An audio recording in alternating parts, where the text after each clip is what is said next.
This is the Lone Crater YouTube. We hope this video helps. Start by assembling ingredients for a classic kimchi paste. Measure 1/2 cup gochugaru, 3 tablespoons fish sauce, and 2 tablespoons salted shrimp for umami depth. Peel and mince 6 garlic cloves and grate 1 tablespoon ginger. The garlic gives pungency, while ginger adds brightness. Slice 1/4 cup green onion thinly for texture. Add 1 tablespoon sugar to round flavors and 1 teaspoon sea salt to bring out juices. Keep a small bowl of cold water nearby to adjust consistency while mixing later. To help the paste cling to napa cabbage, make a rice porridge. Whisk 1 tablespoon rice flour into 1 cup cold water until smooth.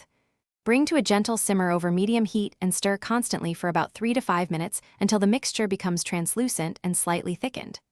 Remove from heat and let the porridge cool to room temperature. Hot porridge wilts vegetables.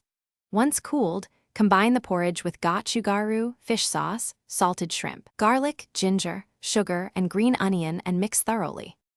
For a consistent paste, pulse the garlic, ginger, fish sauce, salted shrimp, and cooled rice porridge in a blender for 10 to 20 seconds until evenly mixed but not completely smooth. Transfer to a bowl and fold in 1/2 cup gochugaru, adjusting level for preferred heat. Wearing gloves, massage 2 to 3 tablespoons of paste into each napa cabbage leaf until evenly coated. Pack the kimchi into jars, leaving 1-inch headspace, seal, and ferment at 18 to 20 degrees C for 1 to 3 days before refrigerating. Thanks for watching. Consider subscribing if we helped you.